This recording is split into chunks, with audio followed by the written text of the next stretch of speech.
Selamat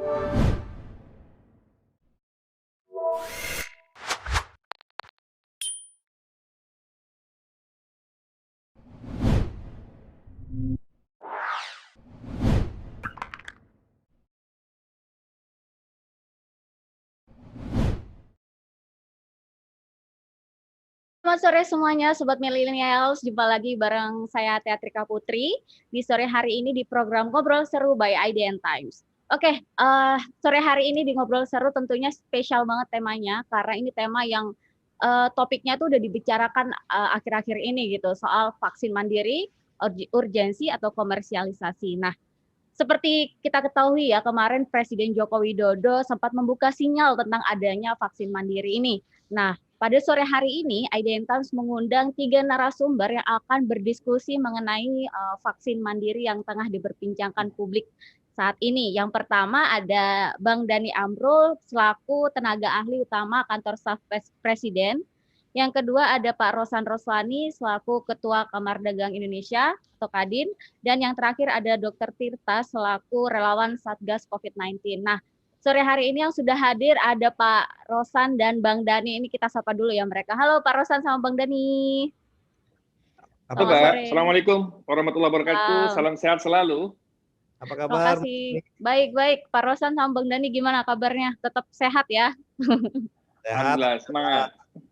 Siap-siap. Terima kasih sebelumnya sudah bergabung bersama IDN Times di Ngobrol Seru sore hari ini dengan topik vaksin mandiri, urgensi atau komersialisasi. Nah, kita langsung ke pembicaraan aja ya. Jadi kemarin kan kita ketahui kalau Pak Jokowi memberikan sinyal soal vaksin mandiri. Begitu juga Pak Menko Perekonomian yang mengatakan kalau pemerintah sedang menyiapkan regulasi soal vaksin mandiri. Nah, Bang Dhani, ini sebenarnya soal vaksin mandiri ini regulasi yang telah disiapkan oleh pemerintah itu seperti apa sih Bang ke depannya nanti? Ya, jadi vaksin itu adalah inisiatif pemerintah yang bersifat strategis untuk melindungi hajat hidup masyarakat. Ini adalah amanah konstitusi yang harus dijalankan pemerintah.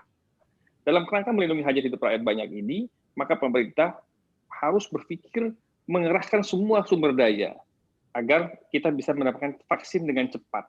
Vaksin sekali lagi hanyalah berupa ikhtiar, karena ujungnya adalah tetap berperilaku dengan 3M tadi. Nah, yang kedua, dalam kerangka menghidupi hajat hidup rakyat banyak tadi, bahwa vaksin ini dilakukan secara mandiri dan juga dilakukan secara support langsung dari pemerintah, di mana sudah dilakukan pemberian vaksinasi kepada tenaga medis dan ke seluruh rakyat Indonesia. Timetable-nya sudah disusun oleh pemerintah ke bawah Kementerian Kesehatan dalam kerangka pendistribusian vaksin kepada seluruh masyarakat. Setelah selesai periode ini di bulan Januari selesai kepada tenaga medis, para pelayan publik di bulan Februari, kira-kira perkiraannya pertengahan Februari dan akhir Februari itu bisa didistribusikan kepada seluruh masyarakat Indonesia, tetapi dengan priorisasi berdasarkan pengiriman vaksin dari Sinovac. Nah, selanjutnya kita juga berpikir dengan azas kegotong royongan, bahwa semangat penanganan COVID ini tidak bisa diselesaikan hanya oleh pemerintah, tapi juga melibatkan stakeholder lainnya. Oleh karena itu, dalam kerangka prinsip gas dan rem yang disampaikan oleh Bapak Presiden, maka ketika kita perlu gas dalam kerangka stabilisasi ketahanan nasional kita di bidang perekonomian, maka kita juga harus melakukan percepatan, sehingga diambillah sebuah langkah inisiatif dalam kerangka apa yang dikenal dengan vaksin mandiri atau vaksin gotong royong tadi ini. Dalam kerangka apa? Dalam kerangka kita mendapatkan kecepatan mendapatkan vaksinasi untuk mendukung sektor perekonomian kita bisa tumbuh. Nah, kita tahu kalau kita namanya disebut dengan kegotong royongan atau dalam kerangka vaksin mandiri, itu bukan berarti vaksin untuk orang mampu atau orang kaya, tidak. Tapi vaksin ini juga diperuntukkan untuk para pekerja kita. Pak Rosan dan kawan-kawan di asosiasi, di Kadin, tempat berkumpulnya para industri, sebagai engine of growth kita, sebagai salah satu mesin pertumbuhan kita, menghidupi jutaan pekerja. Di situ ada serikat buruh, ada serikat pekerja, dengan kumpulan pekerja dan keluarga-keluarganya. Itu juga perlu diselamatkan dengan cepat, perlu dibantu dengan cepat. Maka dalam kerangka kegotong royongan itu, inisiatif pemerintah untuk melakukan vaksin mandiri ini bukan diperuntukkan pada kalangan-kalangan tertentu, tapi juga pada kalangan industri, supaya para pekerja, para buruh, investor, pengusaha juga mendapatkan security assurance untuk dapat melanjutkan kegiatan usahanya dengan baik. Nah, kerangka safety ini, security assurance yang diberikan pemerintah, itu sebagai bentuk pemerintah untuk menjamin sustainabilitas kelangsungan perekonomian kita, sehingga hajat hidup masyarakat tidak hanya diukur dari ketahanan fisiknya saja dalam kerangka antibodi, tapi juga ketahanan kehidupan dan kelangsungan kehidupannya yang disupport dengan ekosistem perekonomian. Jadi dalam ekosistem ketahanan nasional itu, ekosistem kesehatan atau penanganan kesehatan, penanganan COVID dalam hal ini, dilakukan dengan baik dari hulu ke hilirnya. Dari mulai 3T yang dilakukan oleh pemerintah, testing, treatment, tracing, yang dilakukan secara masif. Alhamdulillah angka testing kita sekarang sudah konsisten, sudah 1 minggu itu 32.000 sudah memenuhi standar WHO, dan itu adalah effort yang dilakukan pemerintah dengan sistemik, dengan komprehensif, dengan melibatkan semua kementerian dan lembaga sampai pemerintah daerah. Kita mengadakan alat tes dan melakukan kontak testing dalam jumlah yang konsisten untuk bisa masuk ke dalam standar WHO per minggunya. Nah, oleh karena itu pun nggak cukup dengan testing yang komprehensif, yang masif itu. Kita juga harus menyiapkan rumah sakit yang atau fasilitas kesehatan yang mumpuni apabila terjadi lonjakan yang signifikan. Kita tahu kemarin angka sudah menembus angka 1 juta, dan hari ini juga bertambah lagi. Nah, tapi yang kita siapin di hilirnya, rumah sakit juga harus bagus, fasilitas kesehatan juga harus bagus. Oleh karenanya, kita dorong Kementerian Kesehatan untuk membuat suatu surat edaran. Sekarang sudah ada, beberapa hari yang lalu diterbitkan surat edaran Menteri Kesehatan, itu yang membagi penambahan fasilitas kesehatan ke dalam 3 zoning. Zoning 1, 2, dan 3. Zoning 1 itu bagi rumah sakit yang bed occupancy rate-nya itu antara di atas 85% sampai 90%. Zona 2 antara 60 sampai 85% bednya. Zona 3-nya di bawah 60%. Masing-masing zona itu ditambah kapasitas tempat tidurnya dengan cara alih fungsi ruangan. Jadi kalau di zona 1 dengan kapasitas bed itu di atas 80% seperti DKI Jakarta, Banten, Yogyakarta, itu ada 3 daerah di zona 1, itu yang rumah sakit yang berada di zona 1 itu, maka diminta untuk mengalokasikan ruangnya atau alih fungsi ruang 40% minimal. Dari ruang rawat inap existing, ditambah lagi 40%, dialokasikan atau dialih fungsikan menjadi ruang rawat inap isolasi. Baik. Dan ditambah 25% minimum untuk penambahan ruang ICU untuk zona 1 dan 15% untuk zona 2. Nah, tujuannya untuk apa? Untuk mempersiapkan apabila terjadi keadaan yang memburuk. Jadi pemerintah harus menyiapkan skenario-skenario, plan A, plan B, plan C, plan D, dan seterusnya untuk mengantisipasi lonjakan ini. Jadi hulunya dengan 3M, kesehatan membangkitkan kesadaran disiplin secara nasional, gerakan disiplin nasional dengan 3M ini dilakukan secara masif, kemudian pemerintah melakukan 3T, tapi di hilirnya fasilitas kesehatan juga dialihfungsikan. Itulah gunanya pemerintah melakukan regulasi, memberikan regulasi yang bisa menjamin rumah sakit lincah di lapangan. Jadi agility ini, kelincahan ini diperlukan oleh Vaskes, oleh rumah sakit, agar bisa menjawab tuntutan kenaikan ini. Itulah pemerintah mengambil alih. Ya, kalau kata bahasanya Pak Anies diminta pemerintah pusat mengambil alih, sebetulnya bukan mengambil alih, sudah kewajiban pemerintah pusat sebetulnya untuk mengatasi permasalahan yang ada di daerah ketika rumah sakit itu penuh. Nah, ini juga perlu kita garis bawahi ya. Bukan mengambil alih, tapi itu kewajiban kita untuk mengatur. Dan itu sudah kita pikirkan dengan menyiapkan skenario-skenario yang tadi saya sebutkan. Nah, dalam kerangka vaksinasi, itu kita bicara preventif, pencegahan. Jadi secara simultan, semua program pemerintah dari mulai 3T, masyarakat dengan 3M-nya, perbaikan fasilitas kesehatan dengan alih fungsi, sampai dengan vaksinasi yang dilakukan secara masif, itu dilakukan secara simultan dalam kerangka penanganan COVID ini, agar bisa lebih cepat kita atasi bersama. Oke. Baik Bang, sebelum lanjut kita sapa dulu Dr. Tirta yang udah bergabung. Halo Dok. Lagi di mobil ya Dok? Lagi di jalan. Oke. Terima kasih Dok. Kenapa? Lagi di mute? Masih di mute Dok? Oke, oke. Terima kasih Dok telah bergabung bersama kami. Oke Bang, lanjut lagi ya Bang. Nah ini soal vaksin mandiri ini Bang. Wacana vaksin mandiri ini apa tidak dikhawatirkan akan mengganggu proses program vaksin gratis nih Bang, nantinya malah orang-orang tuh malah berlomba-lomba mencari vaksin yang efikasinya lebih tinggi dibandingkan vaksin gratis, sehingga di mana orang-orang jadi mulai berbisnis gitu Bang, kayak akhirnya mereka berlomba-lomba siapa yang punya uang berarti dia mendapatkan vaksin dengan efikasi tinggi gitu Bang. Apakah pemerintah tidak melihat kekhawatiran ini nanti ke depannya gitu? Ya, nanti tentunya secara teknis operasional itu akan dijelaskan oleh Kementerian Kesehatan, ya kan, yang ditunjuk untuk mengelola pendistribusian ini. Namun secara garis besar perlu saya yakinkan kepada publik bahwa vaksin mandiri ini semangatnya adalah vaksin kegotong royongan untuk mengatasi permasalahan penanganan COVID ini dengan cepat. Karena ekosistem ketahanan nasional tadi yang saya sampaikan tadi, itu juga tergantung dari ekosistem perekonomian kita. Perekonomian kita juga harus berjalan terus. Dan ini kan perlu inisiatif percepatan. Pemerintah nggak bisa tinggal diam ketika industri menjerit, ketika sektor pariwisata juga menjerit, UMKM menjerit. Nah, ada proses supply chain yang terganggu, semana mereka juga perlu hidup dan perlu disupport pemerintah. Bahwa penanganan kesehatan ini harus seimbang. Tidak ada yang lebih penting mana kesehatan dan ekonomi, dua-duanya sama-sama penting. Karena ini menyangkut hajat hidup rakyat banyak.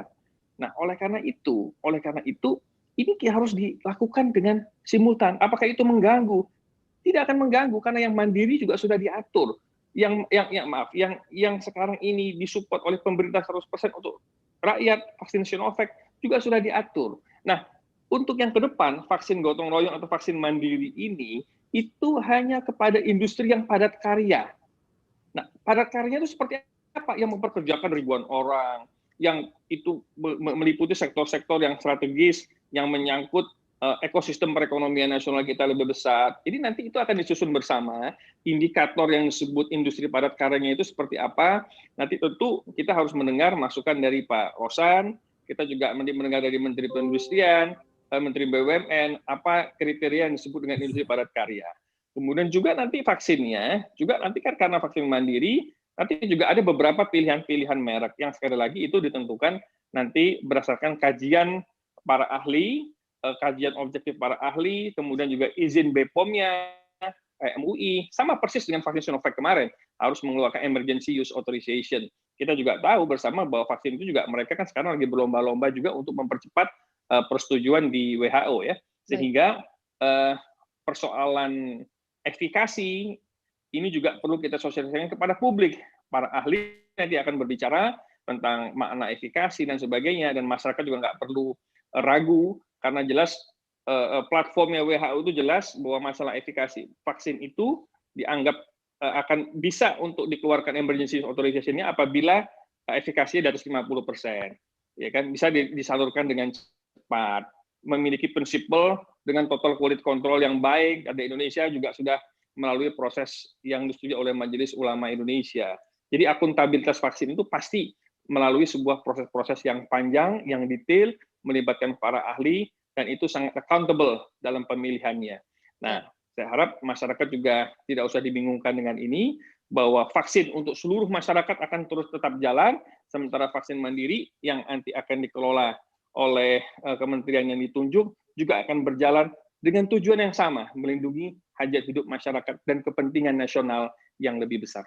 Baik, baik. Kita tunggu aja regulasinya seperti apa ya Bang. Nah, ini beralih ke Pak Rosan nih. Pak Rosan, ini pengusaha kan salah satu yang mengusulkan vaksin mandiri nih Pak. Kenapa sih pengusaha ini begitu gencar sekali meneriakkan vaksin mandiri kepada pemerintah gitu Pak? Apakah akan ada tujuan lain seperti komersialisasi, seperti akan menjual belikan vaksin lagi nanti ke depannya, atau seperti apa Pak? Oke, terima kasih Mbak Putri. Ya, gini, memang kami dari dunia usaha, kebetulan saya ketemu dengan Bapak Presiden menyampaikan langsung, setelah ini kan adalah wacana yang sudah ada lama sebetulnya dari tahun lalu. Tapi kemudian wacana ini kita angkat kembali karena ini juga untuk kepentingan kita semua, untuk kepentingan dunia usaha juga. Karena kenapa? Ya, semakin cepat vaksinasi ini dilakukan, herd immunity juga semakin cepat tercapai, tentunya akan berdampak positif terhadap faktor kesehatan dan pemulihan ekonomi, ya. Nah, oleh sebab itu kita mengusulkan untuk supaya pihak swasta ini diikut sertakan. Karena ini adalah PR kita bersama semua kok Mbak gitu. Tidak bisa semua tuh kita melihatnya dibebankan kepada pemerintah.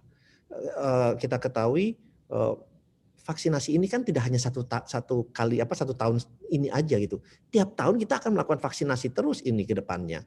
Dan anggaran vaksinasi aja kurang lebih disampaikan oleh Menteri Keuangan kurang lebih 72 sampai 74 triliun tahun ini. Jadi dan kita melihat ya kalau kita dunia usaha bisa berpartisipasi bersama-sama dengan pemerintah, ya kan, ya, dan diberi kesempatan dan semua mengacu dengan peraturan yang ada, ya kita ingin sekali ikut berpartisipasi dalam vaksinasi mandiri atau vaksinasi gotong royong ini, karena buat kita sendiri kita hitung-hitungan itu vaksinasi mandiri itu tidak membebankan perusahaan kok gitu, tidak membebankan pengusaha. Kenapa? Karena sekarang pun kita sudah menjalankan protokol kesehatan di perusahaan-perusahaan kita, di pabrik-pabrik kita. Kita secara rutin melakukan rapid test, melakukan antigen, sekali antigen aja 200.000, 250.000. Ya kan, kemudian secara berkala kita melakukan PCR.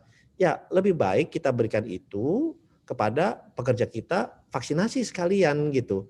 Dan yang perlu saya sampaikan, kita di dunia usaha ini, di para perusahaan itu, kita membeli ini untuk kita berikan secara gratis loh Mbak, kepada para pekerja kita, kepada karyawan kita, kepada para buruh kita, dan kita perluas lagi kepada keluarganya. Dan ini pun kita sampaikan kepada pihak perusahaannya bahwa ini juga sukarela dari pihak perusahaan yang mau berpartisipasi di dalam vaksinasi mandiri ini.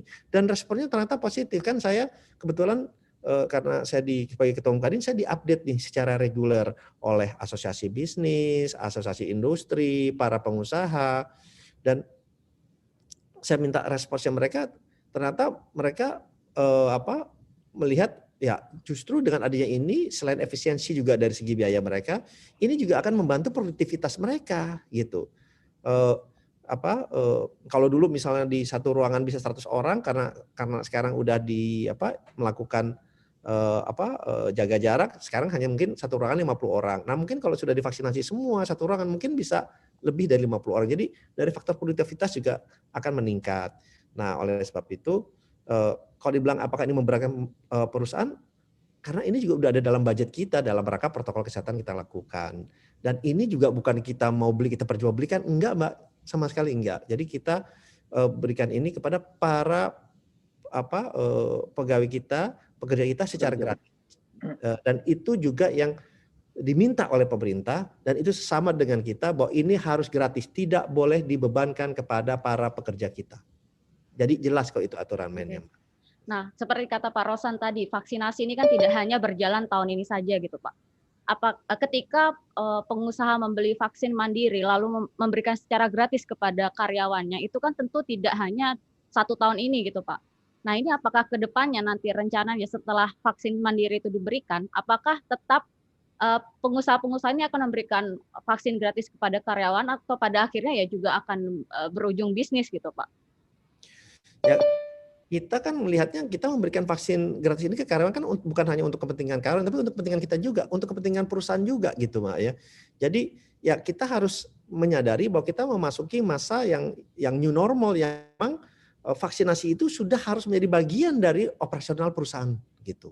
Jadi kita sih melihatnya seperti itu, karena kita juga melihat bahwa ya kedepannya kan tetap 3M walaupun sudah vaksinasi tetap kita lakukan juga gitu. Kita tetap harus pakai masker. Jadi masker sama juga sekarang sudah akan menjadi bagian dari berjalannya organisasi perusahaan. Jadi ya memang akan ada kos tambahan, tetapi ya memang itu harus kita lakukan gitu. Dalam rangka kita ya terus berjalan dan roda perekonomian agar terus bisa berkembang gitu. Berarti komitmennya tidak akan dijual lagi ya Pak?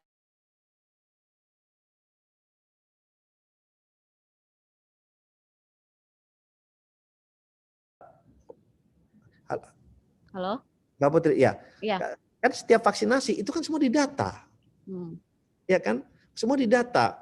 kayak saya kebetulan tadi saya baru vaksinasi kedua di istana. Kita tuh semua vaksinasi pertama di data, vaksinasi kedua di data, semua itu ada data secara komprehensif yang ada di Telkom dan juga nanti akan disinergikan ke BPJS Tenaga Kerja. Jadi kalau kita menjual sembarangan kemudian suntik itu nggak akan ada datanya dan itu juga akan merugikan orang tersebut gitu. Karena dengan kita sudah mendapatkan vaksinasi ini ya kita mendapatkan seperti tanda bukti bahwa kita sudah vaksinasi itu juga akan membantu kita dalam menjalankan mobilitas atau pergerakan ekonomi ke depannya gitu. Termasuk nanti insya Allah untuk kalau kita mau traveling atau kita melakukan kegiatan lain. Jadi semuanya paling penting juga adalah terdata dan harus melalui izin pemerintah dan kita harus mengikuti semua peraturan dan protokol yang ditetapkan oleh pemerintah. Itu intinya. Oke, siap. Terima kasih Pak Rosan. Selanjutnya kita ke Dr. Tirta nih. Halo Dok. Halo, Assalamualaikum. Waalaikumsalam. Dok, terima kasih telah bergabung bersama kami. Nah, Dok, ini kan tadi sudah mendengar penjelasan dari Bang Dhani dan Pak Rosan sendiri. Nah, Dr. Tirta ini salah satu sosok yang sangat menolak keras nih vaksin mandiri ini. Nah, ini betul. Kenapa sih Dok, Dr. Tirta ini menjadi yang paling menolak keras vaksin mandiri gitu? Karena yang pertama kita sudah berdiskusi dengan para ahli epidemiologi ya. Jadi kalau dari kategori menangani pandemi itu kita langsung basisnya kita epidemiologi atau ilmu dari ilmiah. Dari basis epidemiologi kita tahu bahwa tarik mundur bahwa sebuah virus dikategorikan pandemi itu ketika dia menjangkiti sebuah negara. Di mana untuk mencapai dicabut sebuah krisis pandemi itu ada 2 langkah. Yang pertama melalui natural infeksi, yaitu 70% kita harus ke herd immunity, atau melalui vaksinasi pasif gitu. Jadi imunitasnya melalui pasif, melalui vaksinasi tersebut. Atau dengan cara yang galak, dengan cara kayak Taiwan, Hong Kong, New Zealand, Australia, ataupun Jepang dan Korea melakukan lockdown di 3 bulan awal, sehingga sekarang New Zealand menjadi satu-satunya negara yang masih 0 terus. Nah, kita sudah mengalami kesalahan itu dari bulan Maret ya. Di bulan Maret, April, Mei, kita gagal lockdown dan kawan-kawannya. Dan epidemiologi, kita nggak usah tarik mundur lah. Kita sekarang epidemiologi sudah mengatakan bahwa kesuksesan program vaksinasi itu tergantung dari penyampaian edukasi ke masyarakat gitu. Nah, kalau saya berani berbicara karena satu di digital sosial media, di Twitter, sentimen positif soal vaksin itu tidak mencapai lebih dari 20%. It means gratis saja yang mau divaksin itu dikit, Mbak. Itu yang pertama. Yang kedua nih adalah soal yang paling penting nih adalah Pak Joko Widodo tadi sudah statement ya jam 10 pagi bahwa ini kalau bisa nakes disegerakan. Kenapa? Karena saya sudah tanya Pak Menteri Budi Sadikin, staf susnya juga udah bilang, dari target Pak Joko Widodo 1,7 juta nakes yang disuntik, itu baru 160.000 Mbak. Ini udah bulan Februari. It means, kalau misalkan kita hitung-hitungan secara logika, 270 juta penduduk, ya, untuk mencapai herd immunity itu ada 70%, berarti 175 dikali 2 karena ada maksimal itu lewat sudah ilmiah, berarti 2 dosis dalam waktu 2 minggu itu 350 juta. Jadi kasarannya dalam 1 tahun 365 hari, berarti 1 hari itu harus 1 juta dosis, Mbak. Di bulan Februari aja logika aja 160.000. Kita harus tahu dong penyerapan ini kenapa kok bisa minimal. Satu soal data katanya. Soal data, banyak yang nggak bahas SMS, banyak yang tidak respon, akhirnya dibuatlah namanya P-Care. Nah, gratis saja masih penolakannya banyak, Mbak. Loh, kenapa penolakan ini banyak? Satu, masalah kedua, kenapa kok penolakan banyak? Karena mereka ini masih belum paham vaksinasi ini buat apa. It means edukasinya kita tuh baru mentok lewat media sosial. Padahal pengguna media sosial secara statistik BPS itu hanya 30% rakyat di Indonesia.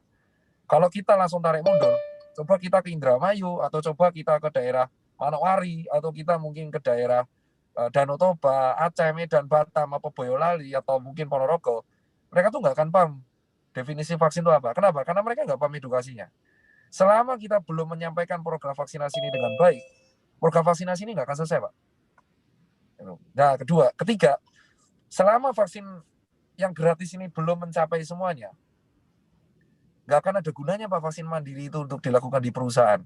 Loh, kenapa saya bisa bilang seperti itu?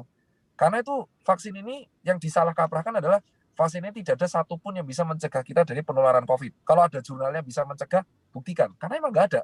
Vaksin COVID yang dihasilkan itu membuat kita untuk lebih beradaptasi dengan COVID. It means, ya perlindungan kita tuh dari epidemiologis cuma hanya masker, dan cuci tangan, dan jauhi kerumunan. Nah, dengan adanya program vaksinasi yang penyerapannya masih rendah, penolakannya masih banyak, hoax-nya masih banyak, generasi anti vaksinnya masih banyak, dan edukasi warganya masih lewat media sosial, berarti kita agenda pertama apa, Mbak? Menyampaikan informasi yang benar tentang vaksinasi itu sendiri. Lewat apa? Lewat program kader kesehatan seperti tahun 74 ketika kita edukasi polio melalui puskesmas. Nah, kita belum menyampaikan itu. Dan ini saya sudah diskusi dengan Dewan Ketahanan Nasional, dengan BNPB, dengan teman-teman nakes, karena saya diskusi dengan nakes semua, mereka menjawab. Banyak yang masih menolak karena mereka nggak paham nih efikasi. Ini yang pertama, ini masalah kompleks. Jadi ibaratnya gini, gratisnya aja masih ketolak, infonya aja belum nyampe, apalagi kalau mandiri. Nah, terus dok, berarti dokter menolak sepenuhnya soal mandiri. Saya akan menerima mandiri dengan ada 3 catatan. Yang pertama, sukseskan program vaksinasi untuk rakyat dan nakes dan TNI dan Polri terlebih dahulu. Entah gimana caranya, mau edukasinya lewat relawan-relawan atau relawan kader kesehatan posyandu, atau lewat edukasi atau dan kawan-kawan. Kedua, mensukseskan program pengendalian infeksi. Karena kita sekarang mencapai 1 juta kasus. Banyak pejabat dan banyak tokoh bilang, ini kan cuma 1 juta.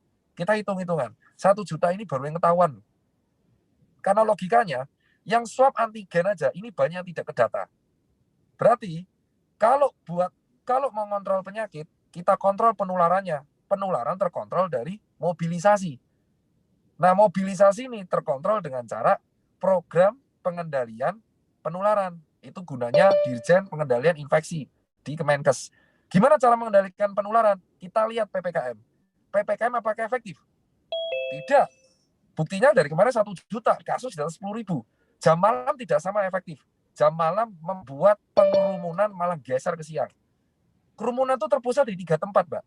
1 adalah tempat transportasi, bandara, terminal, dan stasiun. Kedua, pasar. Ketiga, perumahan dan perkampungan. 3 ini nggak pernah disentuh. Nah, buat apa kita vaksinasi kalau PPKM-nya juga nggak maksimal? Jadi kalau kita menganggap vaksinasi solusi utama itu salah besar, Pak.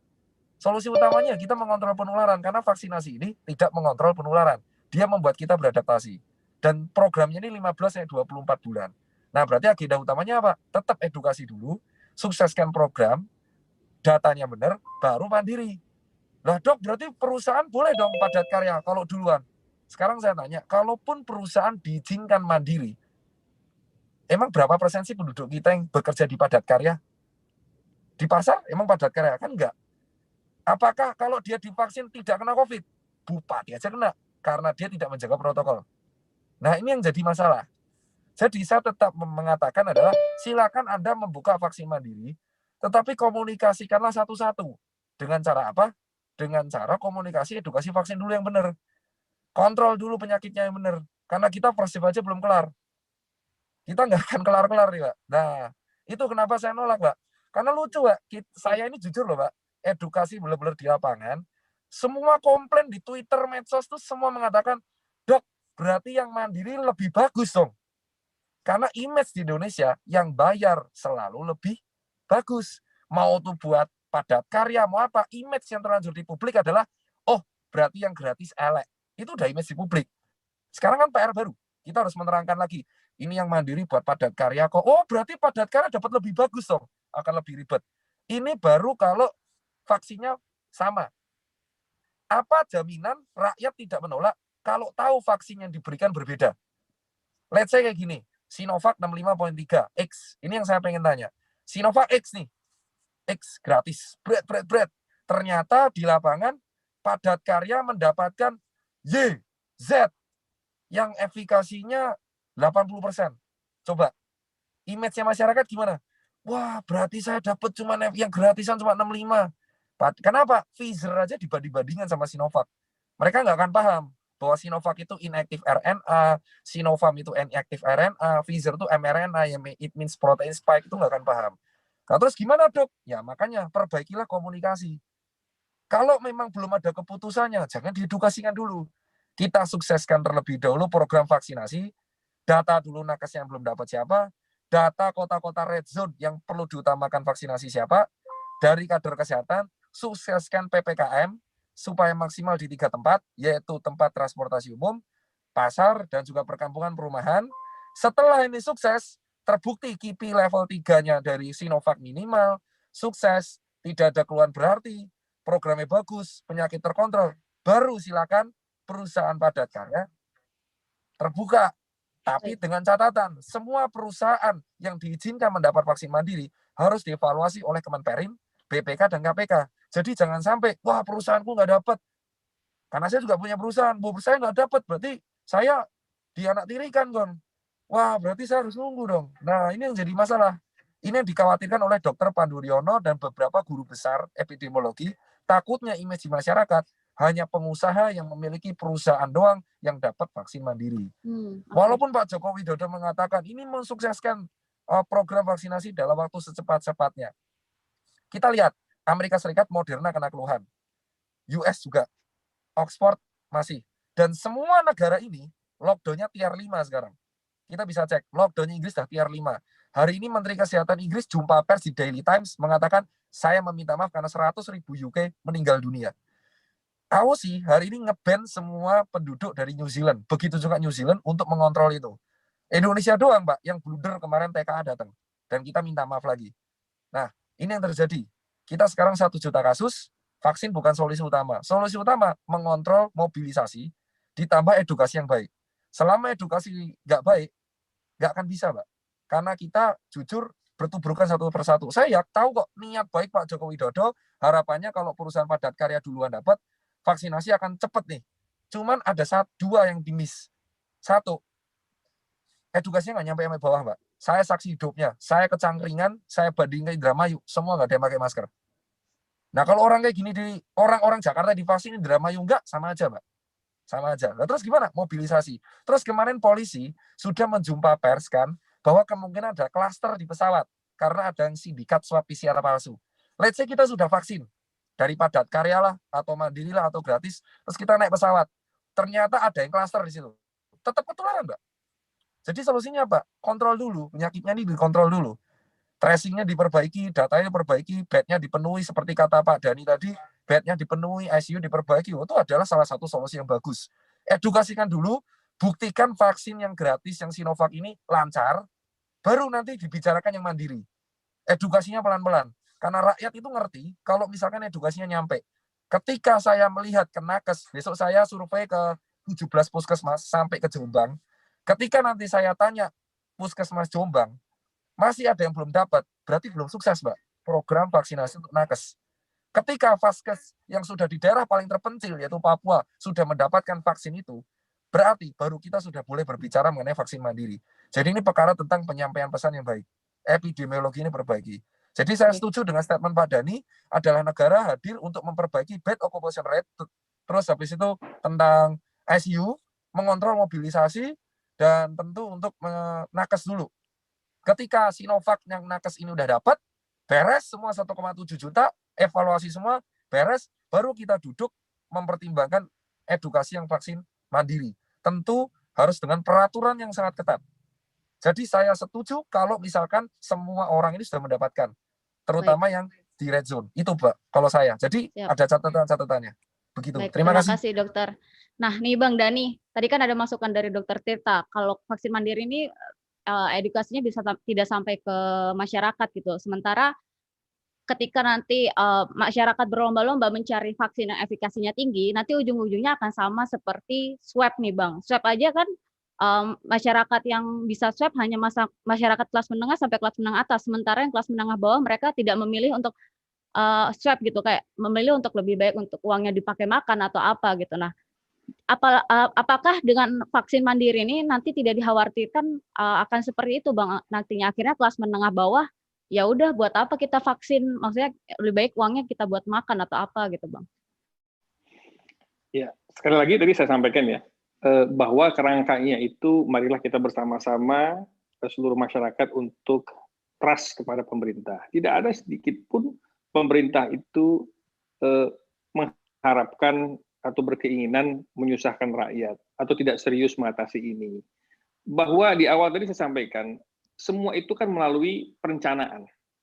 Tidak ada sebuah eksekusi yang dilakukan pemerintah atau perusahaan pemerintah itu yang tanpa melalui proses perencanaan dan beberapa alternatif, bahkan menyiapkan worst case-nya. Barat, di Surabaya, di Sulawesi, di Papua, kita harus ciptakan tirta-tirta berikutnya yang menjadi corong.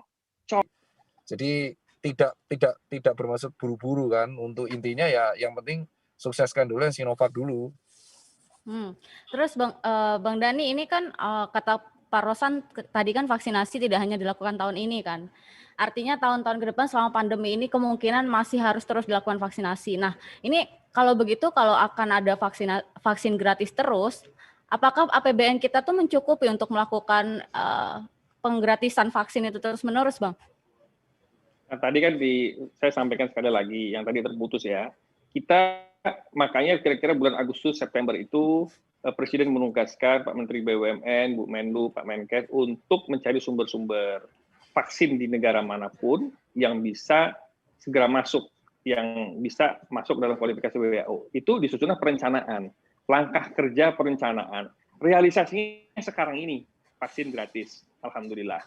Nah, sekarang untuk vaksin mandiri juga sama. Sekarang menyusun langkah kerja untuk dieksekusi pada saat dan momentum yang tepat. Ya, sekali lagi, pada saat dan momentum yang tepat. Ketika apa? Ya tadi yang sampai kita itu betul. Ketika secara masif edukasi publik sudah dilakukan dengan baik, lalu langkah kerjanya juga sudah dimonitor, proses KIPI-nya juga di daerah sudah diintegrasikan dengan baik. Nah, kemudian tadi yang Mbak Putri sampaikan, kalau APBN kita cukup apa enggak? Loh, Indonesia tuh sudah nyiapin anggaran kok, ada 870 triliun lebih yang sudah disiapin oleh pemerintah, dibudgetkan. Nah, sekarang juga udah dibudgetkan lagi. Itu kan penanganan kesehatan kan juga masih penyerapannya masih sekitar 50 atau 60%, masih ada space. Jadi tahun lalu juga yang 2020 juga belum terserap, di carry over ke sekarang 2021. Jadi budget itu masih sangat cukup untuk bicara soal vaksinasi. Dan ini komitmen pemerintah bahwa masalah kesehatan ini masalah yang sangat-sangat prinsip, sehingga pemerintah harus melakukan segala cara. Karena apa? Karena satu nyawa rakyat Indonesia sangat-sangat berarti bagi pemerintah, bagi negara. Karena satu nyawa rakyat Indonesia harus diselamatkan, harus dilindungi. Karena rakyat Indonesia, siapapun itu, memberikan kontribusi terhadap negaranya. Nah, ini yang harus dilakukan pemerintah. Nah, jadi apakah cukup? Ya pasti cukup, karena pemerintah sudah mengalokasikan itu. Sistem budget kita memang sudah menyiapkan untuk program vaksinasi gratis. Nah, sekali lagi, vaksin mandiri bagaimana? Semuanya berjalan, saat ini menyiapkan tata laksana, langkah kerja, dan timeline-nya. Persis yang kita lakukan di bulan September Agustus tahun lalu, dengan menyiapkan langkah kerja vaksinasi gratis yang sekarang ini dilakukan. Sama dengan vaksin gratis yang kita udah siapin. Oke. Nah, Pak Rosan, ini kemarin salah satu usul pengusaha juga soal subsidi bagi perusahaan yang ibaratnya terdampak keras gitu ya Pak ya. Subsidi vaksin mandiri kepada pemerintah. Jadi pengusaha meminta subsidi mandiri vaksin mandiri kepada pemerintah, terutamanya untuk perusahaan yang paling terdampak keras dari pandemi ini ya Pak ya. Itu salah satu usul Bapak ke Bapak Presiden? Kita tidak ada usulan itu, Mbak. Kalau dari kami, yang kita sampaikan adalah partisipasi dari dunia usaha untuk vaksinasi mandiri ini.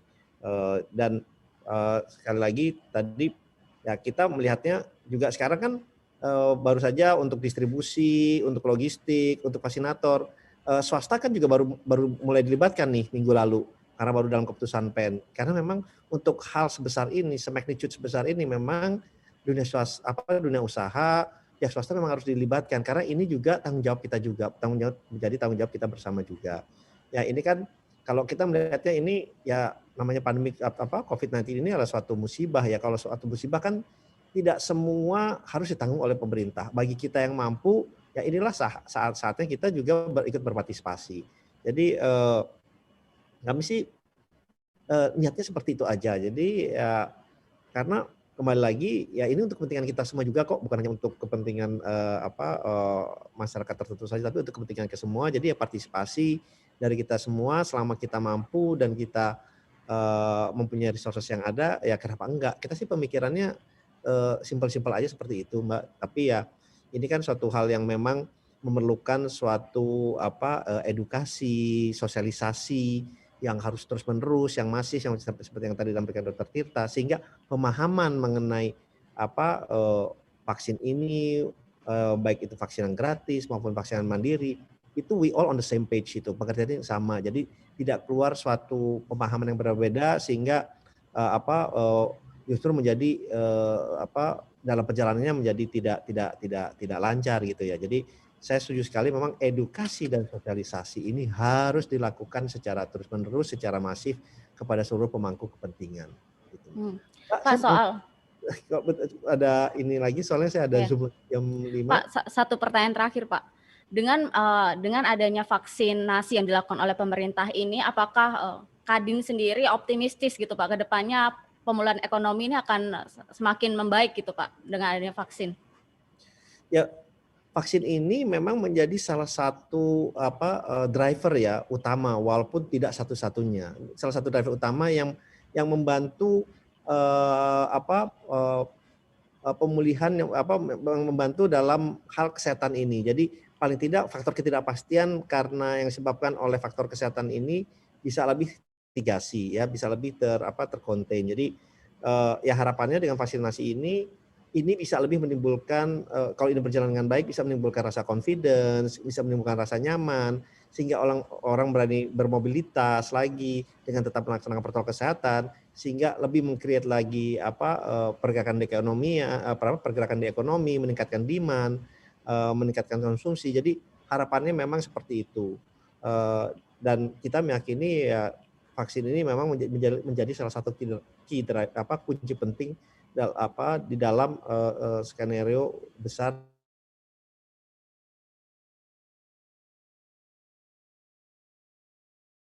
Itu dulu Mbak Putri, mohon maaf. Ya, siap. Pak Rosan, terima kasih telah bergabung bersama kami. Pak Dokter. Siap.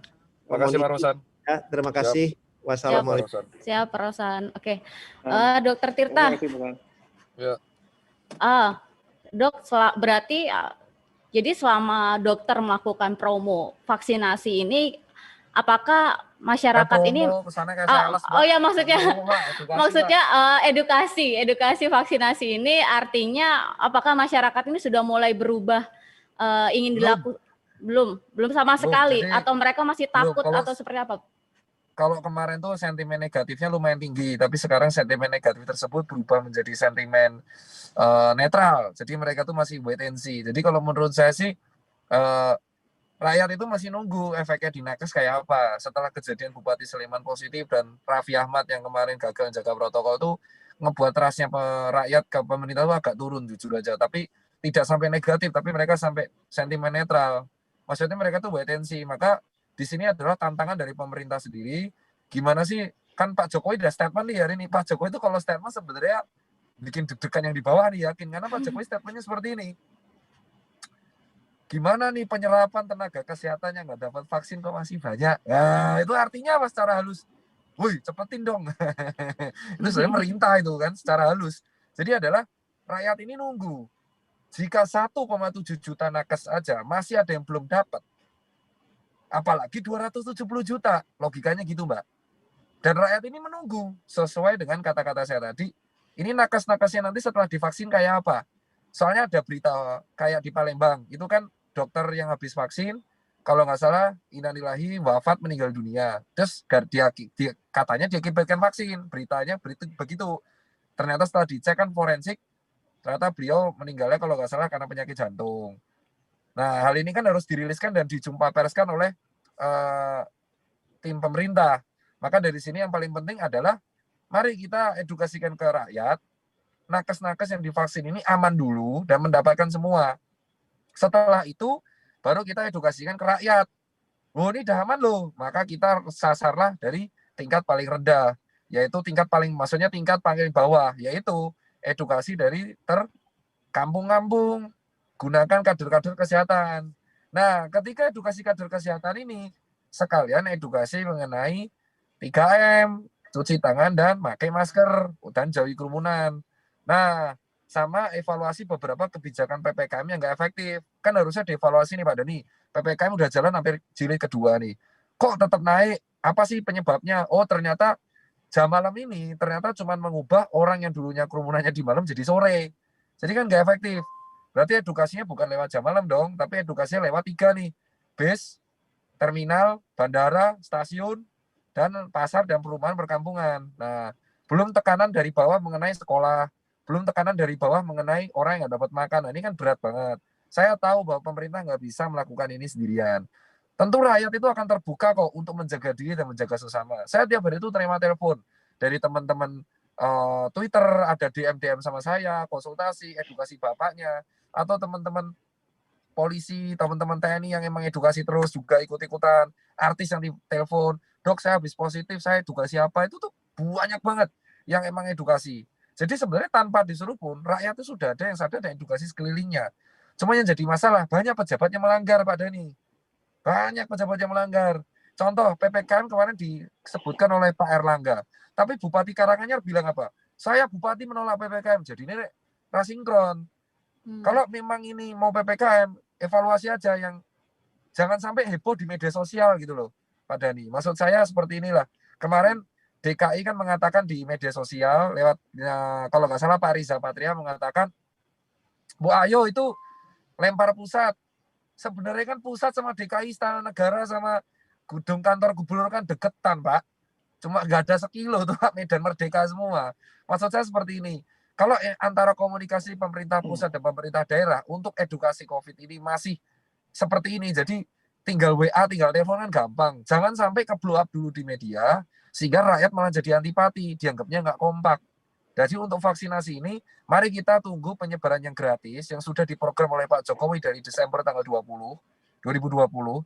Mari kita sukseskan dulu, minimalisir hoax. Kita lihat KIPI level 3-nya minimal apa enggak, itu yang kita edukasikan. Nah, baru nanti kalau ada vaksin mandiri, dicek dulu vaksinnya apa, untuk siapa, harga berapa. Dan edukasinya harus nyampe. Apakah yang dapat nanti karyawannya, keluarga karyawannya dapat apa enggak, perusahaannya apa, kenapa perusahaannya dapat. Jadi 5W+1 hanya dapat. Dan jangan buru-buru ke sana dulu edukasi. Rakyat tuh ngerti, tanpa harus Pak Jokowi marah ataupun kepala BNPB marah atau kepala Satgas Covid marah. Rakyat tuh cuma butuh, aku tuh harus divaksin kenapa sih? Berarti kan kita harus jawab, karena ini. Saya nggak dapat edukasinya. Oh, edukasinya berarti ini. Nah, tapi itu stasiun ramai kok. Oke, stasiun kita edukasi. Jadi itu selesai. Itu selesai dulu. Baru nanti kita evaluasi, oh ternyata masih kurang. Oh ternyata pengusaha pengen mengurangi kos. Karena mereka swab terus tiap hari, mereka nggak mau, mereka pengen K3 pegawainya diselamatkan dulu, maka mereka mengajukan vaksin mandiri lewat swasta, entah perusahaan swasta apapun. Tapi harus dijamin, jangan dijual ke masyarakat awam vaksin mandiri itu. Nggak boleh. Karena kalau kayak gitu, rakyat yang kaya yang dapat duluan.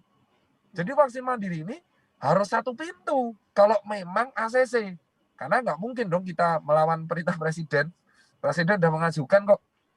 Kalau memang ACC, satu pintu untuk siapa, dari mana, bagaimana, kebijakannya siapa. Jangan sampai ada kong kali kong. Wah nanti perusahaan saya duluan yang dapat dong. Nanti dia nyuap-nyuap untuk mendapatkan, nah jadi celah korupsi baru nanti. Jangan sampai seperti itu. Jadi prioritas yang pertama, sukseskan dulu edukasi COVID dari tingkat terbawah. Kedua, sukseskan vaksinasi. Ketiga, kita tampung aspirasi rakyat yang nggak suka mengenai PPKM ini apa. UMKM sudah pada berteriak ini, terutama yang dagang pecel lele, dagang restoran, warteg, rumah makan Padang, angkringan tuh pada mumet karena mereka kedampak jam malam. Itu aja kalau dari saya Pak Dhani. Jadi komunikasi publik ke rakyat dulu mengenai edukasi. Jadi kita rem nih, jangan sampai 2 juta, 3 juta. Karena apa? Ingat, kita Mei ini lebaran loh. Nggak mungkin kita melewatkan sholat id 2 kali dalam waktu 2 tahun tuh nggak mungkin. Banyak teman-teman kita Muslim, saya sendiri Muslim tuh pengen banget sholat id bareng keluarga. Kalau kita sampai di 2 juta kasus di Mei, logikanya ini pasti di lock lagi. Jangan sampai kita sholat id di rumah masing-masing lagi. Kita harus mengencangkan ikat pinggang sekarang. Gimana caranya bed occupation rate harus naik terus. Turun maksud saya. Jadi tambah yang longgar. Sehingga nakes burdennya bisa burnout-nya kurang. Kita edukasikan dan minimalisir hoax, dan terutama batasi mobilisasi, tampung aspirasi sore di bawah, baru setelah selesai nakes yang 3 juta ini, 1,7 sampai 3 juta dosis, baru kita berbicara langkah selanjutnya. Jadi step by step. Itu kalau dari saya, Pak. Terima kasih Dokter Tirta. Artinya ke depannya pemerintah harus lebih mengutamakan edukasi soal COVID lah atau vaksinasi ini, Bang. Nah, pertanyaan terakhirnya buat Bang Dani. Bang, ini kemarin kan Pak Erlangga mengatakan target dan Pak Jokowi mengatakan target vaksinasi harus 1 juta per hari ini, Bang. Nah, apakah pemerintah ini optimis, Bang, dengan target ini? Padahal kan sekarang aja masih 161.000 orang nih, Bang, yang divaksinasi selama 2 minggu ini. Ini gimana, Bang? Ya tentu kan ini kalau sekarang masih 160.000 dengan target 1 juta. Itu kita kejar nih pelan-pelan. Sama persis dengan kita mengejar angka testing kemarin. Dari mulai 15.000 diminta presiden di atas 20.000, kita naikin 20.000, 25.000 sampai dengan 30.000 menurut standar WHO angka testing kita. Nah, ini kan dilakukan tidak serta-merta ya. Tahu-tahu langsung di atas 30.000 kan enggak. Semua melalui proses dari mulai kecil dan kita terus melakukan perbaikan sehingga memenuhi standar itu. Demikian juga dengan vaksin ini. Karena memang distribusinya terbatas. Tahap pertama ini terbatas. Lalu kita nanti akan datangkan tahap berikutnya. Jadi antara yang masuk dan yang didistribusikan juga harus seimbang. Nah, sehingga ini diatur oleh Kementerian Kesehatan termasuk pendistribusiannya agar kita kejar sampai dengan angka 1 juta. Nah, kita lihatlah perkembangan beberapa hari ke depan ini. Saya yakin bahwa kita akan lebih baik lagi angka distribusi vaksinasinya. Nah, yang kedua tentang edukasi publik, itu memang betul sekali. Jadi kalau kita ambil contoh dulu ada program KB, ya, itu dilakukan secara masif kan, dan 2 anak cukup itu sudah melekat di hati semua segmen masyarakat sampai ke kampung-kampung, 2 anak cukup, KB 2 anak cukup. Nah, gerakan 3M ini juga kita lakukan demikian. Tapi tadi, zaman dulu ketika kita sosialisasi program KB 2 anak cukup, itu kan dunia medsos belum berkembang seperti sekarang. Dunia internet, digitalisasi, orang bisa dapatkan informasi dari mana-mana juga belum seperti sekarang. Ya, jadi orang juga dulu nontonnya juga kan cuman medianya sangat terbatas, TVRI, RRI gitu kan. Jadi sumber informasi yang didapatkan oleh masyarakat publik ketika program KB 2 anak cukup dulu itu kan berbeda dengan sekarang. Tapi model komunikasi publiknya pada zaman dulu itu patut kita contoh untuk bisa kita lakukan secara masif sekarang. Nah, sekarang ini dengan era digital ini, semua orang mendapatkan informasi macam-macam. Dan itu semua informasinya terbuka. Sehingga saya juga menyarankan kepada seluruh masyarakat untuk mendapatkan informasi dari sumber yang bisa dipertanggungjawabkan. Bertanyalah soal vaksin, efikasi vaksin kepada ahli vaksin. Jangan bertanya kepada politikus, jangan juga bertanya dengan ekonom. Saya sendiri juga tidak berani bicara tentang pengertian efikasi. Nah, dokter kita sebagai tenaga medis bisa bicara soal efikasi, tapi kan tidak mendalam juga. Karena dokter kita juga bukan ahli virus. Yang bicara itu adalah ahli virus yang bicara soal efikasi. Jadi bertanyalah kepada pintu atau sumber ilmu yang memang mendalami itu. Sehingga masyarakat dapat informasi yang clear, yang bisa dipertanggungjawabkan secara ilmiah, scientist based, dan berikutnya bisa mensosialisasikan kepada keluarganya.